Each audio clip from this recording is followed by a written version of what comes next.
ఓం నమో భగవతే వాసుదేవాయ శ్రీ విష్ణు రూపాయ నమ శివాయ ఓం శ్రీమాత్రే నమః. ఈరోజు మనము హయగ్రీవ అవతారం గురించి తెలుసుకోబోతున్నాము. హయగ్రీవ హయగ్రీవుడు అంటే ఎవరు? హయగ్రీవ అవతారము ఎందుకు ఎత్తవలసి వచ్చింది? ఇది కృతయుగంలో ప్రారంభము నాటిది అని మనకు పురాణాలు తెలియజేస్తున్నాయి. హయగ్రీవ అవతారం అనేది దేవి భాగవతంలోను అలాగే బ్రహ్మాండ పురాణంలోను కూడా తెలియజేయడం జరిగింది. ఇంకా అనేక పురాణాల్లో ఈ హయగ్రీవ అవతారం అనేది మనకు తెలియజేస్తున్నారు. అలాగే హయగ్రీవ ఉపనిషత్తు అని ప్రత్యేకంగా ఒక ఉపనిషత్తు ఉంది. ఆ ఉపనిషత్తులో హయగ్రీవ అవతారం గురించి పూర్తిగా వివరించడం అనేది జరిగింది. మరి ఈ హయగ్రీవుడు ఎవరు? ఈ అవతారం ఎందుకు ఎత్తవలసొచ్చింది? మనం చెప్పుకున్నాం భాగవతంలో 25 అవతారాలలో హయగ్రీవ అవతారం కూడా ఒకటి అని చెప్పి మనం చెప్పుకున్నామనమాట. అయితే ఈ హయగ్రీవ అవతారం గురించి మనకి ఎలా తెలుస్తుంది అనేది ముఖ్యంగా ఈ అవతారం రావడానికి కారణం ఎవరు అనేది అంతా ఆ పరాశక్తి యొక్క లీలలనమాట. అన్ని ఆమె లీలలే తప్ప మనకి వేరే ఏమి కనిపించవు. ఒకానొక సమయంలో దేవతలందరూ యజ్ఞాలు చేసి స్వామిని ప్రార్థించారు మహావిష్ణువుని. ప్రార్థిస్తే స్వామి వాళ్ళ యజ్ఞానికి, వాళ్ళ యొక్క తపస్సుకి, వాళ్ళ యొక్క ప్రార్థనలకి ఆహ్, సంతృప్తి చెంది ఒక్క వాక్కు మాత్రమే తెలియజేశారు.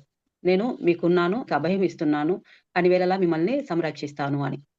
ఆ తర్వాత బ్రహ్మదేవుడికి మాత్రమే ఆయన తెల్లటి రూపంలో హయగ్రీవ అవతారంలో బ్రహ్మదేవునికి మాత్రమే కనిపించి వెళ్ళిపోయారు ఈ హయగ్రీవ స్వామి. తెల్లగా స్వామి తెల్లటి రూపంలో మనకు కనిపిస్తారు. హయగ్రీవ బ్రహ్మదేవుడికి మాత్రమే కనిపించారు. తర్వాత అనేక సార్లు మనకు కొన్ని కొన్ని పురాణాల్లో కొన్ని రకాలుగా కనపడుతుంది. ఏమనంటే మధుకైటబులు అనేటువంటి ఇద్దరు రాక్షసులు బ్రహ్మదేవుని దగ్గర నుంచి వేదాలను తీసుకెళ్లి సముద్రంలో పెడితే స్వామి శ్రీ మహావిష్ణువు హయగ్రీవ అవతారమెత్తి ఆ మధుకైటబుల నుంచి ఆ వేదాలను తీసుకొచ్చి బ్రహ్మదేవునికి ఇచ్చినట్లుగా మనకు ఒక పురాణంలో తెలియజేశారు. మళ్ళీ దేవి భాగవతంలో అమ్మవారి పురాణం అది. దేవి భాగవతంలో ఏం తెలియజేస్తున్నారు అంటే, ఈ హయగ్రీవ అవతారం మనం ఇప్పుడు ఏమైతే చెప్పుకోబోతున్నామో ఇది తెలియజేస్తున్నారనమాట. అయితే ఈ హయగ్రీవ అవతారంలో మొదటగా బ్రహ్మదేవునికి కనిపిచ్చారు ఆ స్వామి. ఏ విధంగా కనిపిచ్చారు? వేదాలను ఇస్తూ కనిపిచ్చారు. అంటే వేదాలని మొత్తాన్ని వేదాలనంటే మనం జ్ఞానం అంటాం. జ్ఞానం మొత్తాన్ని బోధించినటువంటి వ్యక్తి ఈ హయగ్రీవ అవతారమూర్తి అయినటువంటి శ్రీ మహావిష్ణువు. మనం ప్రారంభంలోనే చెప్పుకున్నాం. వేదాలు మొత్తము శ్రీ మహావిష్ణువు బ్రహ్మదేవునికి చెప్తే, బ్రహ్మదేవుడు మిగతా అందరికి చెప్పుకుంటూ వచ్చి మన వరకొచ్చాయి అని. అందువలన వేదాలు మొత్తం ఎవరి దగ్గర నుండి వచ్చినాయంటే, ఆ స్వామి దగ్గర నుంచి, ఆ మహావిష్ణువు నుండే రావడం జరిగినాయన్నమాట. ఆయన నుండి. అయితే ఇప్పుడు ఈ హయగ్రీవ అవతారంలో బ్రహ్మదేవుడికి కనిపిచ్చి అనేక సార్లు ఆయన ఇచ్చినా ఈ విధంగా మనం ఒకసారి ఏం చెప్పుకున్నాము, వేదాలన్నీ సముద్రంలో తీసుకుపోతే ఆయన మళ్ళా మత్స్యావతారం ఎత్తి మళ్ళీ కొన్ని బయటికి తీసుకురావడం జరిగింది అని కూడా చెప్పుకున్నాము. అలాగే ఇప్పుడు హయగ్రీవ అవతారంలో మళ్ళా బయటికి తీసుకురావడం జరిగిందని చెప్పాం. ఇలా అనేక సార్లు ఇలా వెళ్తూ ఉంటే స్వామి తీసుకురావడం జరుగుతూ ఉంది. అయితే ఒకానొక సమయంలో స్వామి ఎప్పుడైతే ఇంతకుముందు ఇస్తూ స్వామి ఇవ్వడము, ఆయనకు చెప్పడము, ఆయన మరిచిపోవడము జరుగుతూ వచ్చింది బ్రహ్మదేవుడి గారికి, స్వామికి. అయితే ఇప్పుడు ఎప్పుడైతే హయగ్రీవ అవతారములో బ్రహ్మదేవునికి ఎప్పుడైతే బోధించినాక, ఇంకెప్పుడు బ్రహ్మదేవుడు మర్చిపోలేదంట. అందువలన ఏం చెప్తారంటే, జ్ఞానాన్ని గుర్తు తెచ్చేది హయగ్రీవ అవతారం. మనం ఏదైతే చదువుతామో, మనకేదైతే మర్చిపోయి ఉంటామో, పోయిన జ్ఞానాన్ని తిరిగి ఇచ్చేటువంటి రూపము ఏది అంటే హయగ్రీవ రూపమనమాట. అంటే బ్రహ్మదేవుడు ఇంతకుముందు చెప్పినవన్నీ మర్చిపోయినా కూడా, హయగ్రీవ అవతారంలో శ్రీ మహావిష్ణువు వచ్చి ఆయనకేమైతే బోధించాడో, ఆ బోధించిందంతా అలాగే గుర్తుపెట్టుకున్నారంటే, ప్రతిసారి వేదాలను పోతుంటే వేదాలను తీసుకురావడం కాదు. నీలోనే నీకు గుర్తుండాలి. అందువల్ల నువ్వు పూర్తిగా గుర్తుపెట్టుకోవాలి అన్నట్టుగా హయగ్రీవ అవతారంలో స్వామి బ్రహ్మదేవునికి చక్కగా బోధించారంట. అప్పటి నుండి బ్రహ్మదేవుడు ఇప్పటి వరకు ఇంకెప్పుడు ఇబ్బంది పడలేదంట. ఆ వేదాలు అలాగే కొనసాగుతూ వస్తున్నాయి. అందుకనే బ్రహ్మదేవుడికి ఆ శ్రీ మహావిష్ణువు ఆ హయగ్రీవ అవతారంలో చెప్పారు కాబట్టి వేదాలన్నిటిని, వేద జ్ఞానాన్ని మొత్తాన్ని అందించారు కాబట్టే వాటిని అపౌరుషేయాలు అని అంటాము. అంటే అపౌరుషేయాలు అంటే మానవ మాతృలెవరు చెప్పలేదు. ఆ భగవంతుడే చెప్పారు కాబట్టి వాటిని అపౌరుషేయాలు అని అంటాము. ఆ వేద జ్ఞానాన్ని మొత్తము బ్రహ్మదేవుడికి తెలియజేశారు. అయితే బ్రహ్మదేవుడికి తెలియజేసినాక స్వామి ఏమన్నారంటే సరస్వతి దేవికి ఏం చెప్పారంటే, "అమ్మా నేను బ్రహ్మదేవుడికి వేద జ్ఞానాన్ని ఇస్తున్నాను. నీకు విద్యా జ్ఞానాన్ని ఇస్తున్నాను. నువ్వు అందరికి విద్యని అందించమ్మా" అని చెప్పి ఇచ్చారంట. మనకు జ్ఞాన ప్రదాత హయగ్రీవ స్వామి. మొట్టమొదటి వ్యక్తి జ్ఞాన హయగ్రీవ స్వామి. అయితే మనం ఇంకెవరెవరిని జ్ఞాన ప్రదాతలుగా చెప్పుకుంటాము? విఘ్నేశ్వరుని జ్ఞాన ప్రదాతగా చెప్పుకుంటాం. వినాయక చవితి పండుగ రోజున మనం చదువుకునేవన్నీ తీసుకెళ్ళి స్వామి దగ్గర పెట్టి పూజించుకుంటాం. విఘ్నేశ్వరుడిని అలాగే అనుకుంటాము. ఆ తర్వాత విఘ్నేశ్వరుని తర్వాత సుబ్రహ్మణ్య స్వామి జ్ఞాన ప్రదాతగా చెప్పుకుంటాము. సరస్వతి దేవిని జ్ఞాన ప్రదాతగా చెప్పుకుంటాము. అలాగే హయగ్రీవ స్వామిని జ్ఞాన ప్రదాతగా చెప్పుకుంటాం. ఇప్పుడు వీళ్ళలో సరస్వతి దేవికి స్వామి ఇచ్చారు. ఆ తర్వాత మిగతా అందరికీ ఆ యొక్క జ్ఞానాన్ని కొనసాగించుకుంటూ మిగతా వాళ్ళందరూ పొందడం జరిగిందనమాట. ఆ విధంగా స్వామి జ్ఞాన ప్రదాతగా మనకి స్వామి కనిపిస్తూ ఉన్నారు ఈ రూపంలో. అయితే ఇప్పుడు ఈ హయగ్రీవ అవతారం ఎందుకు తీసుకోవాల్సొచ్చింది అనంటే, హయగ్రీవుడు అనేటువంటి రాక్షసుడు ఉండేవాడు. మనము అన్ని సార్లు అనేక సార్లు మనం విన్నాం. రాక్షసులు, దేవతలు ఇద్దరు ఉంటారు. వీళ్ళిద్దరు గూడా ఎవరి దగ్గర నుండి వచ్చారు? దానవులు అనేవాళ్ళు, దేవతలు అనేవాళ్ళు అంటే కశ్యప మహాముని యొక్క సంతానం వీళ్ళు. దేవతలు ఆయన సంతానమే, రాక్షసులు గూడా ఆయన సంతానమే. హయగ్రీవుడు అనే రాక్షసుడు ఉండేవాడు. ఆయనకి ఆ యొక్క హ్మ్, రాక్షస గురువు అయినటువంటి ఆహ్, సు శుక్రాచార్యుడి యొక్క ఆహ్, హ్మ్ శుక్రాచార్యుడి యొక్క బోధనలతో, ఆయన మాటల ద్వారా ఏం విన్నారంటే, వెళ్లి బ్రహ్మదేవుడిని గాని, అమ్మవారికి గాని మీరు తపస్సు చేసి మంచి వరాన్ని పొంది రావాలి. ఆ విధంగా మీరు ఏదైనా గాని ముఖ్యంగా దానవులు గాని ఏం కోరుకుంటారు వాళ్ళు? మరణం అనేది లేకుండా కోరుకుంటారు దానం. నువ్వు వరం కోరుకొని రమ్మని చెప్పి ఇస్తారు. ఈయన చాలా తీక్షణంగా వెళ్లి తపస్సు చేశారు. అమ్మవారి కోసం చేశారు ఈ తపస్సు. మనకు దేవి భాగవతంలో అమ్మవారు చెప్తున్నారు ఈ విషయం మొత్తం. మనం ఇప్పుడు చెప్పుకునేది. ఆ అమ్మవారి కోసం తపస్సు చేశాడాయన. అమ్మవారి కోసం తపస్సు చేస్తే, అమ్మవారు ఆ తపస్సుని మెచ్చి సంతృప్తి చెంది అమ్మవారు ప్రత్యక్షమయ్యారు. అయితే ఏం వరం కావాలో కోరుకో అంటే, నాకు మరణమే లేకుండా వరం ఇవ్వమని అడుగుతాడు ఈ హయగ్రీవుడు. హయగ్రీవ అంటే ఇక్కడి వరకు మానవ శరీరం ఉంటుంది. ఇదొచ్చి గుర్రం తల ఉంటదనమాట. హయ అంటే గుర్రము. హయగ్రీవ వదనం. ఈ ఇతను గుర్రం తలతో ఉండింటాడు. తపస్సు చేసింటాడనమాట. అతనేమంటాడు, ఇప్పుడు నాకు మరణమే లేకుండా ఇవ్వమంటే, అలా కుదరదు. మరణం ఖచ్చితంగా అందరికి ఉంటుంది. మరణం అనేది లేకుండా ఉండదు. ఇంకేమైనా వరం కోరుకో అంటాడు. అప్పుడు ఆయన ఇంకేమైనా వరం కోరుకో అనేసరికి అప్పుడు ఆయనకేమనిపించిందంటే, సరే నాలాంటి ఈ రూపంలో ఉన్నటువంటి వ్యక్తి చేతిలోనే నాకు మరణం ఉండేటట్టుగా ఇవ్వండి అంటాడు. ఎందుకంటే అతనికి అప్పటి వరకు అక్కడున్నటువంటి సమాజంలో ఎవ్వరికీ అటువంటి రూపం ఆయనకి ఎవరికీ కనిపించలేదు. ఎవరి దగ్గర ఆయన చూడలేదు. అంటే ఇంక అటువంటి రూపము ఉండదు. నేనే ఈ ప్రత్యేక రూపము. కాబట్టి నన్ను చంపేవాళ్ళు ఎవరు లేరు అని చెప్పి ఆ రూపం అడిగారు. అడిగితే ఆ రూపంలో నన్ను సంహరించొచ్చు అని చెప్పి, ఆ రూపంలో ఉన్న వ్యక్తి ద్వారా నాకు మరణం సంభవించవచ్చు అని అతను అడిగారు. దానికి అంగీకరించారు అమ్మవారు. అంగీకరించి తదాస్తు అని చెప్పి ఆ తల్లి అదృశ్యమైపోయారు. దాని తర్వాత ఆయన వచ్చేసాడు. ఈ తపస్సు నుంచి ఇంటికొచ్చేసారు. వచ్చేసిన తర్వాత రాకేష్‌లోని పరిపాలన చేస్తూ ఇంకా నాకు మరణం లేదు కదండీ! ఇంక మరణం లేదంటే ఎంత విర్రవీగుతాము. మనం మరణం ఉండితేనే ఇప్పుడు ఏమైనా మనము అహంకారంతో, కోపంతో, గర్వంతో, అసూయతో, ద్వేషాలతో అన్ని రకాల ఇవన్నీ రాగాలన్నీ మన దగ్గర ఉన్నాయి. మరి ఇంగసలు మరణమే లేదంటే ఇంకెట్లా ఉంటారు? ఇంక మరణమే లేదు కదా! మొత్తం భూలోకాన్నంతా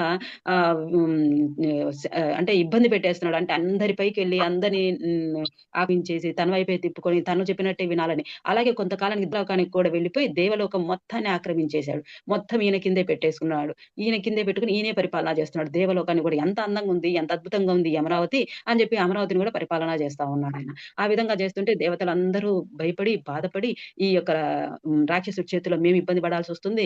ఎవరు వీళ్ళకి ఈ విధంగా వరాలిచ్చారో మనకు తెలియట్లేదు అని చెప్పి అంటే వాళ్ళకి తెలీదు ఎవరిస్తారు వరం అనేది. అంటే ఒకసారి బ్రహ్మరుకుంజ ఇంకోసారి విష్ణుమూర్తి కోసం ఏం చేస్తారు. అలా ఒక్కొక్కరు ఒక్కొక్కసారి చేస్తారు. వాళ్ళు ఇవ్వడం జరుగుతుంది. అందరూ బ్రహ్మదేవుడి దగ్గరికి బ్రహ్మదేవుడికి మందరము పరమేశ్వరుడి దగ్గరికెళ్దాము అంటారు. సరే పరమేశ్వరుడి దగ్గరికెళ్ళినాక ఆయన అందరము మహావిష్ణువు దగ్గరికి వెళ్దాము అంటారు. అప్పుడు అందరూ కలిసి మహావిష్ణువుడికి వెళ్లారు. వెళ్తే అప్పుడు మహావిష్ణువుని అడిగారు అందరూ కలిసి. మమ్మల్ని ఈ ఆపద నుండి తొలగించండి. మమ్మల్ని రక్షించండి. మీరు తప్ప మమ్మల్ని కాపాడే వాళ్ళెవరు లేరు అని చెప్పి అందరూ కలిసి అడుగుతారు. అడిగితే అప్పుడు అందరూ కలిసి అడిగితే స్వామి ప్రత్యక్షమై ఏంటి మీకున్న సమస్య నాకర్థమవుతుంది. మీకు సమస్యని వీళ్ళ నోటితో చెప్పించుకుంటాడు ముందు స్వామి. స్వామికి అన్నీ తెలుసు. ఆ మహావిష్ణువుకి ఆయనకి తెలియకుండా ఇంకేమైనా ఉంటుందా? ముందు వీళ్ళతోటి విషయం ఏంటి చెప్పించుకుంటారు. ఇలా మమ్మల్ని హయగ్రీవ రాక్షసుడు బాగా ఇబ్బంది పెట్టేస్తున్నాడు. మేము జీవించలేకపోతున్నాం. మా యొక్క అన్ని ఆనందాలు కోల్పోయినాం. మాకు మనశ్శాంతి లేదు. ఏమి యాగాలు, యజ్ఞాలు ఏమి జరగట్లేదు. మాకేమి రావట్లేదు. మేము ఈ విధంగా అయిపోయాము. మీ అనుగ్రహం లేకపోతే మేమిప్పుడు దాటలేం సమస్యని అంటారు. సరే అని జెప్పేసి మహావిష్ణువు అంగీకరించారు. దేవదానవుల యుద్ధం ప్రారంభమైంది. అంటే హయగ్రీవుడికి, ఆ తండ్రికి శ్రీ మహావిష్ణువుకి ఇద్దరి మధ్య యుద్ధం ప్రారంభమైంది. యుద్ధం ప్రారంభమైతే అనేక సంవత్సరాలు యుద్ధం జేస్తూ ఉన్నారు. కానీ శ్రీ మహావిష్ణువు అటు హయగ్రీవుడు ఓడిపోవట్లేదు. అలాగే శ్రీ మహావిష్ణువుకేమో అలసటొచ్చేస్తుంది. అనేక సార్లు ఆయన పోరాటం చేస్తూనే ఉన్నాడు. హయగ్రీవుడికి మరి అమ్మవారి దగ్గర వరం ఉంది కదా! అతను అలసిపోవట్లేదు. ఆయనకు మరణం లేదు. ఈ విధంగా మానవ రూపంలో ఎవ్వరు చేసినా ఆయనకి మరణం లేదు.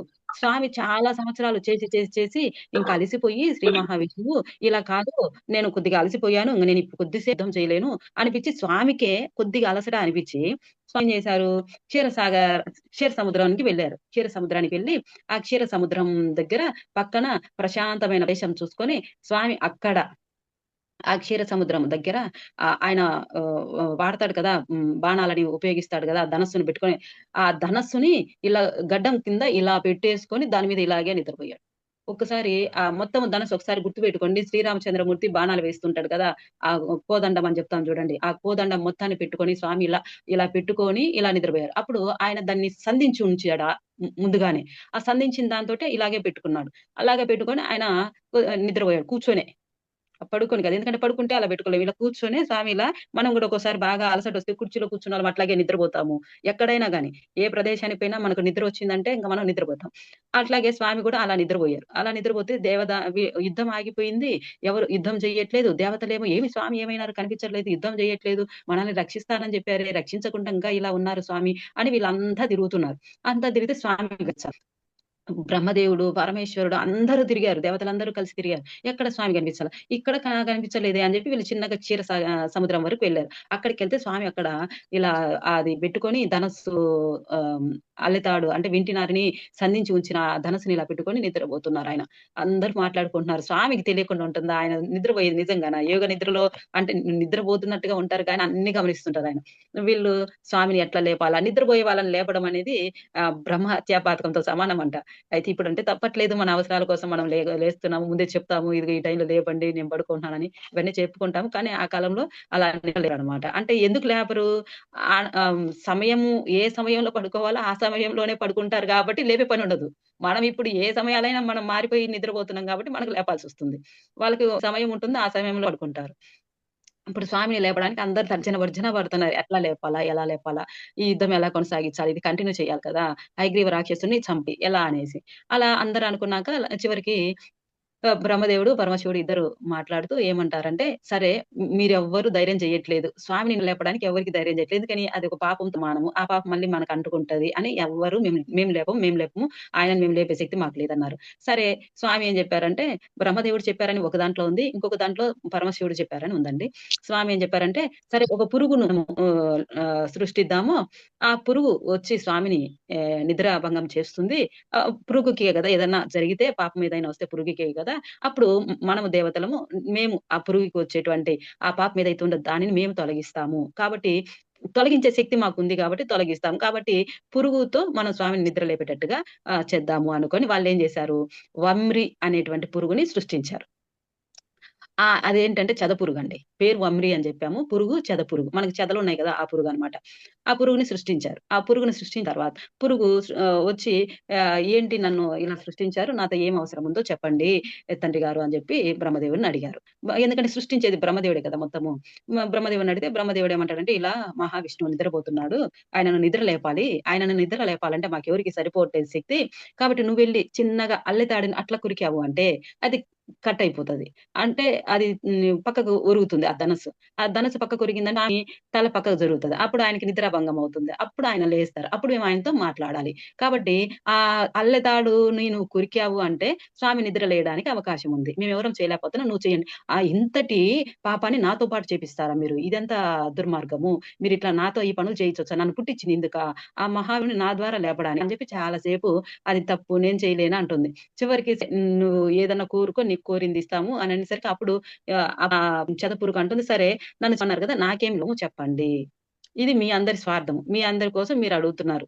ఇప్పుడు నాకేమి లాభం ఉంది దీని ద్వారా చెప్పండి అంటారు.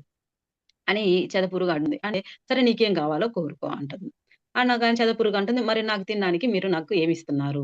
నాకు తినడానికి ఇవ్వండి" అని అడుగుతుంది. అప్పుడు స్వామి బ్రహ్మదేవుడు ఏమంటారంటే, "సరే యజ్ఞయాగాలు జరిగేటప్పుడు సుక్కూసురులు యజ్ఞంలో వేస్తాం కదా!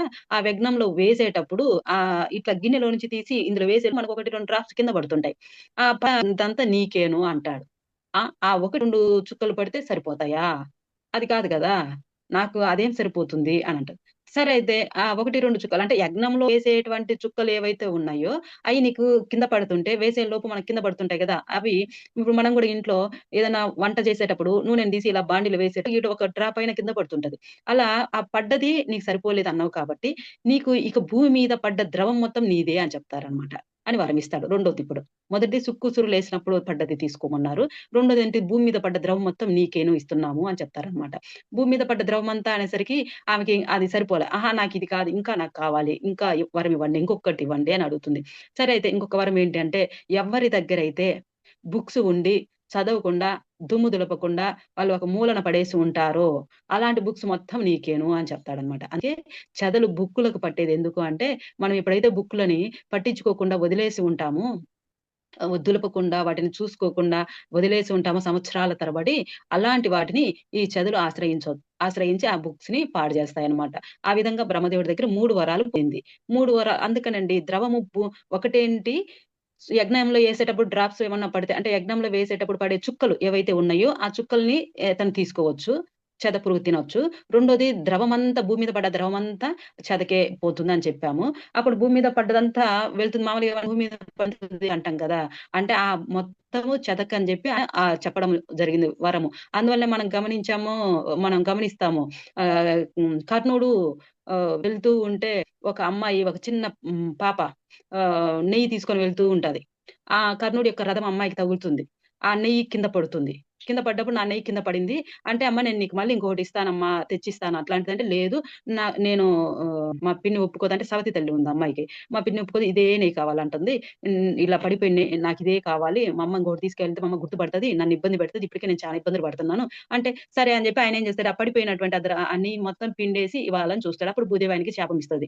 ఎందుకనంటే ఒక్కసారి భూమి పడిందాన్ని తీసుకోవడానికి వీల్లేదు. ఇప్పుడు ఇచ్చినటువంటి వరం ద్వారానే ఆశయం లేకుండా పోయింది. అది కర్ణుడికి గూడా తెలుసు. కాపోతే ఆ రోజున ఆ పాప అడిగిందని ఆ విధంగా ఆయన పిండడం జరిగిందనమాట. అట్లా కింద పడిన ద్రవం ఏది రాదు. అంటే బండల మీద కాదండి. భూమి మీద పడిన ద్రవమేమి తిరిగి మళ్ళీ మనము తీసుకోలేము. మూడోది ఏం జెప్పారు, బుక్స్ ద్వారా ఆ చెదలకి అవకాశం ఇచ్చారు. ఇట్లా జేసినాక సరే చాలా సేపు ఆలోచించి, సరే నేను వెళ్తున్నాను. వెళ్లి సాంటి నారిని కట్ జేస్తాను అని జెప్పి వెళ్ళింది చెద. వెళ్ళి స్వామి ఇట్లా పెట్టుకొని ఇట్లా ఆయన ఇట్లా పెట్టుకొని ఇట్లా నిద్రపోతున్నారు కదా! ఇక్కడ ఉంది ఆ వింటినార ఆ ధనస్సంతా. ఆ ధనస్సంతా ఏం చేశారు, అక్కడ ఉన్న దానిని ఆ యొక్క చెద కురిసింది. ఆయన సంధించి ఉన్నాడు కదా! ఇక్కడే తల దగ్గరుంది. గొంతుకే పెట్టుకొనున్నాడు కదా! ఆ యొక్క తాడు మొత్తం స్వామి తలని మొత్తం లేపేసింది. స్వామి తల లేకుండా పోయారు శ్రీ మహావిష్ణువు. అసలు ఆ తల ఎక్కడ పడిందో గూడా ఎవరికీ కనపడట్ల. ఎంత ఎతికి స్వామి తల కోసం. తల కోసం ఎతికితే అసలు ఎక్కడా కనిపించలేదు. ఇదేం విచిత్రం శ్రీ మహావిష్ణువుకి తల లేకుండా పోవడమేంది? ఆయన ఇలా జరగడమేంది? ఆయన ఇలా మరణించడమేంటి? అసలు అర్థమే కావట్లేదు ఎవరికీ. ఏం చేయాలో అర్థం కాల. బ్రహ్మదేవుడు, పరమశివుడు, దేవతలందరూ, మునులు, మహర్షులు అందరూ ఆశ్చర్యపోతున్నారు. ఏం చేయాలో వాళ్ళకి అర్థం కాలేదు. అంతా తిరిగారు. అంతా తిరిగితే ఎక్కడా కనిపించలేదు. చూడండి ఎంత విచిత్రమో. స్వామి పడుకుంటే అల్లెతాడు కొరకడం ఏంటి? దానితో స్వామి తల ఎళ్ళిపోవడం ఏంటి? అది మళ్ళీ ఎవరికీ కనపడకపోవడం అంటే మరీ విడ్డూరంగా ఉన్న అంతా స్వామి లీల, అమ్మవారి లీలే. వీళ్ళిద్దరు అన్నాచెల్లెళ్ళు కాబట్టి ఇద్దరు చేసే లీలలనమాట ఇవన్నీ. పార్వతీదేవి, స్వామి అన్నాచెల్లెలు కాబట్టి వీళ్ళిద్దరి లీలలనమాట.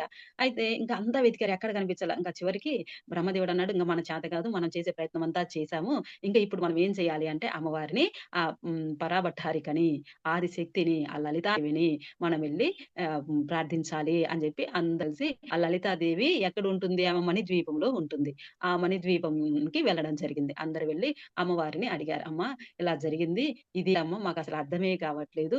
స్వామి తల అలా పోవడం ఏంటి? మాకు ఏమి అర్థం కావట్లేదు. మాకు చాలా బాధగా ఉంది. మేము చేసిన పనికి ఈ విధంగా జరిగిందని" అని అప్పుడు బ్రహ్మదేవుడు, పరమశివుడు అందరూ కలిసి అడిగితే "మీరు భయపడొద్దు, బాధపడొద్దు. ఆ యొక్క ఇక్కడ దగ్గరగా సమీపంలో ఎక్కడైనా గాని గుర్రం తల ఉంటే తీసుకొచ్చెట్టండి" అని చెప్పి చెప్తారనమాట. అప్పుడు "అమ్మ ఎందుకిలా జరిగింది? స్వామికి ఇలా జరగడం ఏంటమ్మా?" అని చెప్పి అప్పుడు ఆమెను అడిగారు. అడిగితే అప్పుడు ఆమె చెప్తుంది ఏమనంటే, "హయగ్రీవుడు అనే రాక్షసుడు నా కోసం తపస్సు చేశాడు. ఆ తపస్సు ఎంత ఘోరంగా చేశాడు అంటే, అన్నపానీయాలు మానేసి తపస్సు చేస్తూ మనము ఓం ఐం హ్రీం శ్రీం ఓం శ్రీమాత్రే నమః అంటాం. లలిత సహస్రనామంలో మనకుండేటువంటి ధ్యానానికంటే ముందు. అందులో ఆయన శ్రీ అనే మంత్రాన్ని తీసుకొని తపస్సు చేశాడంట. చూడండి. ఐం హ్రీం శ్రీం శ్రీమాత్రే నమః కాదు. ఓం శ్రీం అనే మంత్రాన్ని మాత్రమే తీసుకొని తపస్సు చేసినాడంట. ఆ శ్రీం అనే మంత్రము ద్వారా ఆ తల్లి నేను ప్రత్యక్షమయ్యి ఆయనకు వరం ఇవ్వాల్సొచ్చింది. ఆ వరము మరణం లేకుండా అడిగితే ఒప్పుకోలేదు నేను. అంగీకరించలేదు. అప్పుడు హయగ్రీవుడు సరే నాలాంటి వాడు ఎవరు లేరు కదా! ఇప్పటి వరకు మరింగ మళ్ళీ ముందు ఉంటాడో ఉండడో నేను నాకు తెలీదు. కాబట్టి నాలాంటి రూపంలో ఉన్న వానితోనే నాకు మరణం అని చెప్పాడు. మరి అలాంటి వ్యక్తిని సృష్టించాలి అంటే ఇప్పుడు ఇదంతా జరగాలి. కాబట్టి మీరు ఆయనకి ఇలా ఇవ్వండి అని చెప్తుంది. సరే ఇప్పుడు ఆయన ఇలా ఇప్పుడు ఆయన హయగ్రీవుడికి ఇచ్చింది కాబట్టి హయగ్రీవ అవతారంలో ఈయన కనిపించాలి. నిజమే. సరే ఈమె చెప్పినారు అక్కడ దానికి సరిపోయింది. కానీ స్వామి తల ఎందుకు ఎగిరిపోయింది?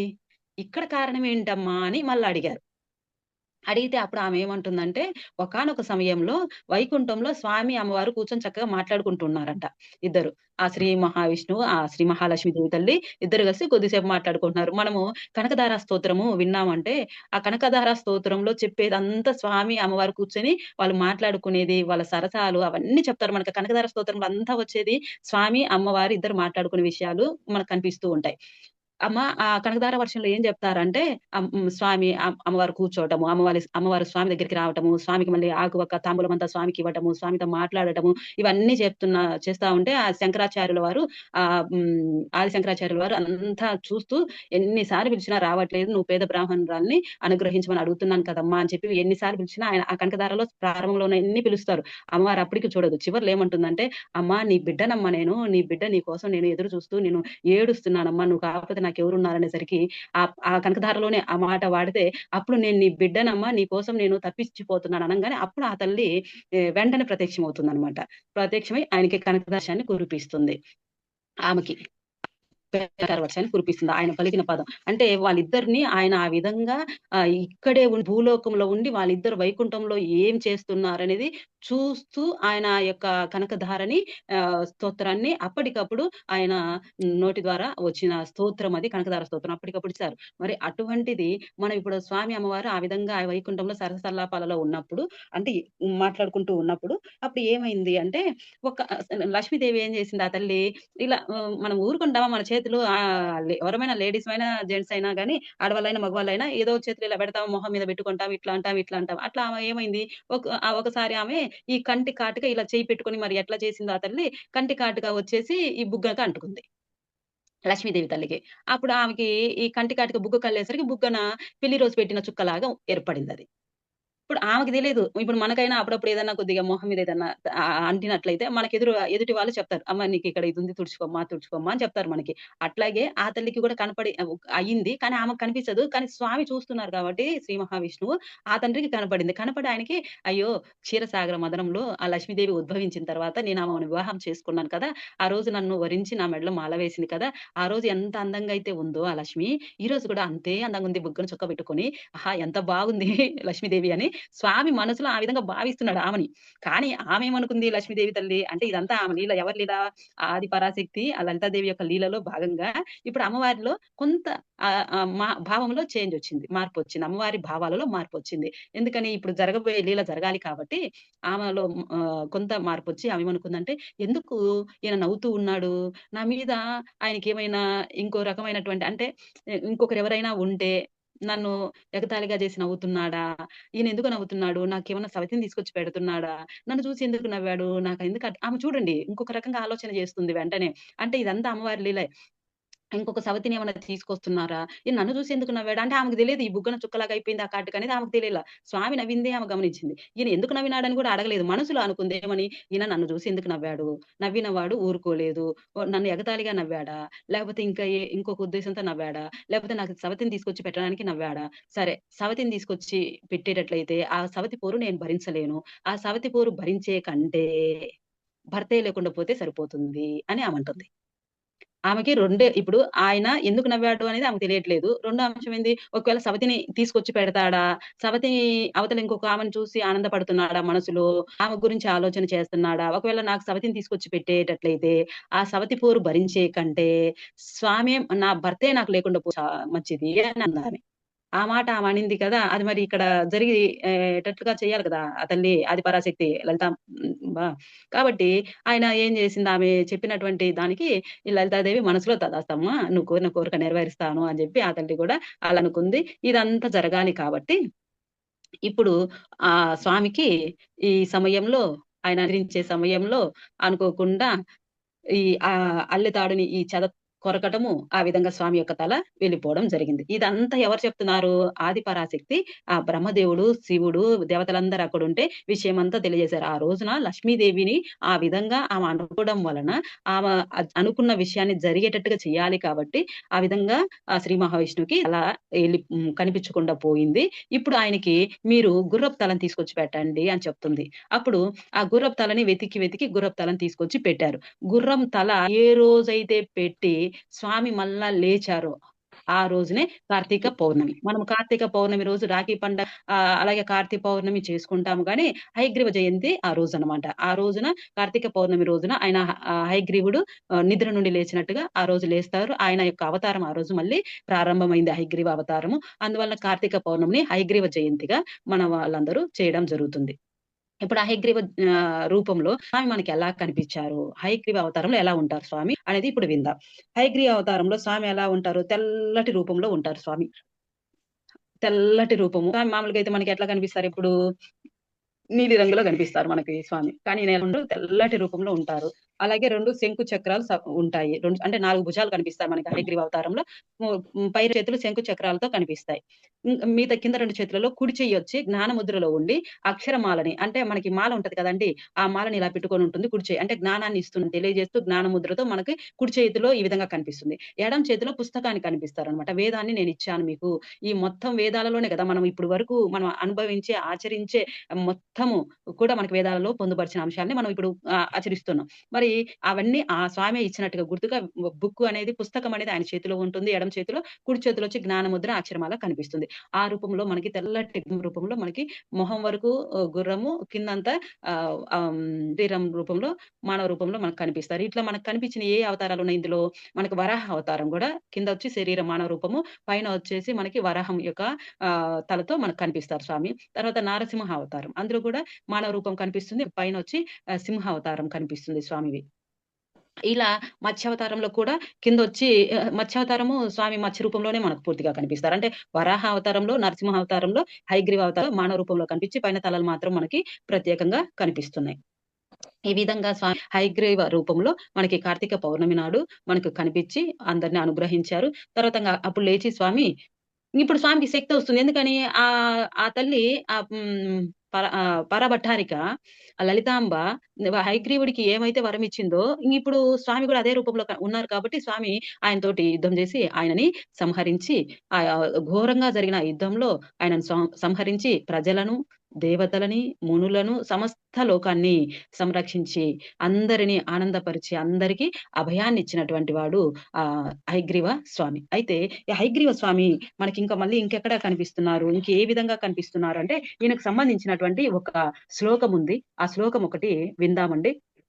హయగ్రీవ సంపదా స్తోత్రం.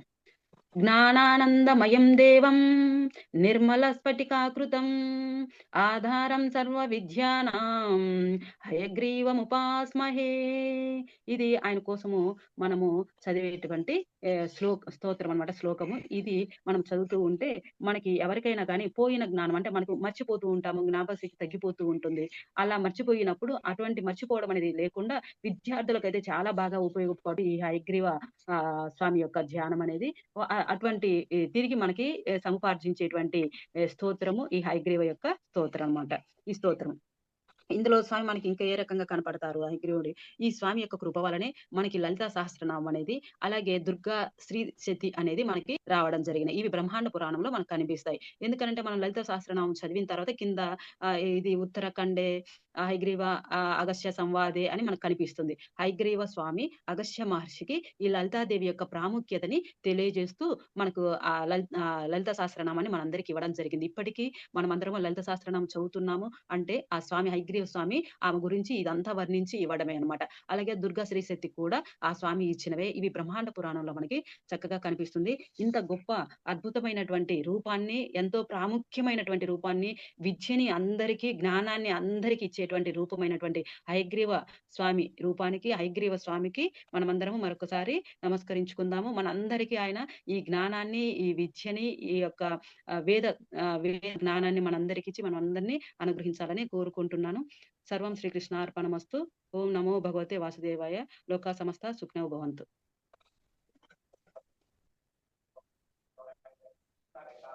ఇందులో ఏమైనా సందేహాలు ఉంటే అడగండి సార్. మీరు కొద్దిగా యాడ్ చేయండి సార్. థ్యాంక్ యూ మ్యామ్, చాలా విపులంగా చెప్పారు. Thank you. Thank you. మనకి హయగ్రీవ అవతారం దశావతారాల్లో ఎందుకు రాదు? దశావతారాలు మనం అదే సార్, నేను మళ్ళీ చెప్దాం అనుకున్నా. దశావతారాలు వచ్చింది ఎప్పుడు? ఈ కార్తీక పురాణంలో మొన్న చెప్పుకున్నామే కథ, అంబరీషుడి కథ. అంబరీషుడు కథలో దుర్వాస మహర్షి వచ్చి 10 అవతారాలు ఎత్తాలి నువ్వు అని అంబరీషుని శపిస్తాడు కదా, అప్పుడు ఎత్తుతాడు స్వామి దశావతారాలు. ఇది ఆ దశావతారానికంటే ముందు వచ్చిన రూపం హయగ్రీవ అవతారం. ఫస్టే ప్రారంభంలోనే వేదాలు ఇవ్వాల్సి వచ్చింది కదా బ్రహ్మదేవుడికి. ఇవన్నిట్లో కూర్మావతారం, మత్స్యావతారం ఇవన్నీ ఉన్నంత ఇదిగా హయగ్రీవ అవతారం ఎక్కడ మెన్షన్ చేయం అది ఎక్కడ చెయ్యము. కానీ మునులు వాళ్ళందరూ ఈ రూపాన్ని బాగా ధ్యానిస్తారంట. ఎందుకంటే ఆ వేద జ్ఞానాలు అవపోసన పట్టాలి అంటే ఈయననే తీసుకోవాలంట. ఇందులో ఒకటి ఎగ్జాంపుల్ నేను చెప్పడం మర్చిపోయాను. వాదిరాజ తీర్థులని కర్ణాటకలో సోదే అనేటువంటి ప్రాంతంలో ఉంటారంట. ఆయన ఆశ్రమం ఉంది ఇప్పుడు. శ్రీకృష్ణదేవరాయల యొక్క కాలంలో ఉన్నారు ఆయన. ఆయన హయగ్రీవ ఉపాసకుడు అంట. అతను అనేక లీలలు హయగ్రీవ స్వామితో చేసినారంట. హయగ్రీవ స్వామి ఆయన ఇద్దరు కలిసి ఇప్పుడు కదా శ్రీ వెంకటేశ్వర స్వామి ఆదిరాం బాబాతో ఎట్లయితే ఆడుకుంటున్నారో అట్లాగే ఈయన వాదిరాయుద్ధుల వారితో హయగ్రీవ స్వామి ఆ విధంగా చక్కగా ఇద్దరు కలిసి మాట్లాడుకుంటే అప్పుడు కానిస్తూ ఉండేవాళ్ళంట. అంటే హయగ్రీవ ఉపాసన చేయడం వలన ఆయన ప్రసాదం చేసి స్వామికి నివేదించి ఇలా కూర్చొని తల మీద పెట్టుకుంటే ప్రసాదాన్ని ఆ వాజిరాజ తీర్థులు కృష్ణదేవరాయల పాలన కాలంలో ఆ వెనక 2 గిట్టలతో కాళ్ళు మోకాళ్ళు ఇలా పెట్టి ఇచ్చి ఆ ప్రసాదం ఆ యొక్క హయగ్రీవుడు వెళ్ళిపోతే ఆ మిగిలిన ప్రసాదం ఉన్నారంట. ఆ మిగిలిన ప్రసాదాన్ని ఆయన బయటకు వచ్చి భక్తులందరికీ పెట్టేవారంట వాజిరాయుద్ధులు. ఆయన అనేక సార్లు హయగ్రీవ స్వామి ఎదురుగా ప్రత్యక్షంగా అందరికి కనపడడం కూడా చూశారంట. ఆ భక్తులు నమ్మలేదంట, ఈయన హయగ్రీవ స్వామి కాదమని అంటాడు, మనం ఎట్లా నమ్ముతామని డైరెక్ట్ పోయి చూడాలని చూశారంట. అంటే ఒక కిటికీలో నుంచి. అప్పుడు మేము చూస్తాము, నువ్వు చెప్పింది నిజమో కాదో మేము నమ్మలేకపోతున్నాం అంటే, సరే అయితే ఒక కన్నుకి ఒకటి అడ్డం పెట్టేసుకోండి ఏదైనా కనపడకుండా, ఇంకొక కన్నుతో చూడండి అని అంటే ఏ కన్నుతో చూసినారో ఆ కన్ను కనిపించకపోయిందంట. అంటే ఆయన రూపాన్ని చూసే శక్తి మనందరికి ఉండదు కదా, మనం సామాన్యులము కాబట్టి అవతల కన్ను ఉంటది అని ఈ వాజిరాజ తీర్థులే ఉంచండి, ఒక కన్నుకి ఇలా మూసేయండి అని చెప్పి చెప్పడంతో ఒక కన్నే ఉండిందంట. భక్తులందరూ చూశారంట. తర్వాత ఇంకొకసారి ఆ వాజిరాజ తీర్థులని చంపడానికి మిగతా వాళ్ళు ఉంటారు కదా, నచ్చని వాళ్ళు తోలేసి మనం చెప్పుకున్నాము భక్త తుకారాంని ఎలా అయితే పక్కన ఇబ్బంది పెట్టాలని చూశారో అలా ఈయనను కూడా మిగతా భక్తులు ఈయనని ఇలా ఇలా ఉండకూడదు అని ఈయన కోసం ఆ ప్రసాదంలో విషం పెట్టేసి ఆయన చంపాలని చూస్తే ఆ రోజున హయగ్రీవ స్వామి మొత్తం ప్రసాదం తినేసినారంట. ఏమి మొత్తం ప్రసాదం తిన్నావు హయగ్రీవ, ఈ రోజు నాకు లేదు అందరికి భక్తులకు పెట్టాలి కదా అంటే, అప్పుడు వాజిరాజ తీర్థులు పెట్టుకున్నటువంటి హయగ్రీవ శిల ఉంటుందంట ఆయన దగ్గర, విగ్రహం. ఆ విగ్రహం అంతా నల్లటి రూపంలోకి వెళ్ళిపోయిందంట. అప్పుడు ఏమి స్వామి ఇలా అయింది అని అడిగితే, ఆ ప్రసాదంలో విషం కలిపినారు, నువ్వు భక్తులు చనిపోతే నాకు బాధ, అందువలన ఆ మొత్తం ప్రసాదము నీకు లేకుండా నేను తిన్నాను, నీకు ఉంచానంటే నువ్వు అందరికి పెడతావు, నీకు లేకుండా మొత్తం నేను తిన్నాను, అందుకే నా రూపం ఇలా అయిపోయిందంటే ఆయన 41 రోజులు అదే పనిగా దశావతార స్తోత్రం చదివి స్వామి ఆ నల్లగా అయిపోయినటువంటి రూపాన్ని మార్పు చేసుకుంటా వచ్చారంట. అయితే చివరిగా నేను ఇంకా విషం తిన్నాననే గుర్తు కోసం ఇక్కడ మాత్రం గరల కంఠుడికి పరమశివుడికి ఎలా అయితే ఉంటుందో గొంతు దగ్గర, ఇప్పటికీ సోదే దగ్గర ఆశ్రమంలో ఇప్పటికీ అక్కడ ఉన్నటువంటి హయగ్రీవ స్వామికి గొంతు దగ్గర గరలం అలాగే ఉంటదంట. అంటే పరమశివుడికి ఆయనకి విభేదం లేదని చెప్పడం కోసమో, లేకపోతే ఇంత చేశాను నేను నిజ రూపం మీద వీళ్ళకి తెలియజేయాలి కాబట్టి, వీళ్ళకి అది వాజిరాజ తీర్థుల యొక్క గొప్పతనాన్ని ఆయన భక్తిని తెలియజేయాలి కాబట్టి అది చూపించడం కోసమో గానీ ఇప్పటికీ ఆ యొక్క విగ్రహానికి ఇక్కడ ఉంటుందంట నల్లగా. మిగతా శరీరం అంతా మామూలు అయిపోయిందంట కానీ అది ఉందంట. అంటే మనం ఆయనను అంటే మనకు ప్రాముఖ్యతలోకి రాలా సార్. మీరట్టు దశావతారాలు వచ్చాయి గానీ ఈ అవతారం ప్రాముఖ్యతలోకి రాకపోవడమే మనకి తెలియవు. విద్యార్థులు ఈ అవతారాన్ని పట్టుకొని ధ్యానం చేస్తే ఎంతో ఉన్నతికి వెళ్తారండి. హయగ్రీవ రాక్షసుడు వేదాలన్నీ దొంగిలించి తన పొట్టలో పెట్టుకున్నాడు, అందువల్ల ఇప్పుడు ఈయన హయగ్రీవ అవతారమే ఎత్తాల్సి వచ్చిందండి. లోపల ఆ వేదాలను బయటికి తీసుకురావడం కోసం లక్ష్మీదేవి శపించడం, నీ కంఠం తెగిపడాలి అని అంటాం, ఆదిపరాశక్తి లేదంతాను అలా చేయటం వల్ల మళ్ళీ ఆదిపరాశక్తి ఆ యుద్ధం విష్ణుమూర్తితో చేసి ఈయనకు వరం ఇవ్వటం, ఇదే అవతారంతో చంపాలన్న వరం ఇవ్వటం వల్ల ఈయన ఆ వేదాల కోసం మళ్ళీ వరాహ అవతారం ఎత్తాల్సి వచ్చింది, వేదాలను బయటికి రావడం కోసం.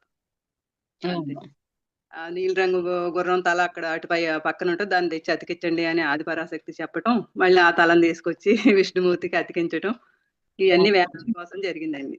వేదాలను బయటికి తీసుకురా అందుకనే వేద విద్యార్థులు జ్ఞానాన్ని అందించాలి. విద్యార్థులు హయగ్రీవ స్వామిని పూజ చేసుకుంటే బాగా చదువేంటి అన్ని బాగా వస్తాయి అని చెప్తారండి.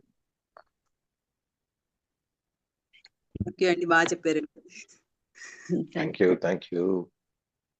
ఇది ఆపేయండి సార్, మళ్ళీ కార్తీక పురాణం చెప్తారు ధనలక్ష్మి మేడం గారు. శ్రీరామండి అందరికి.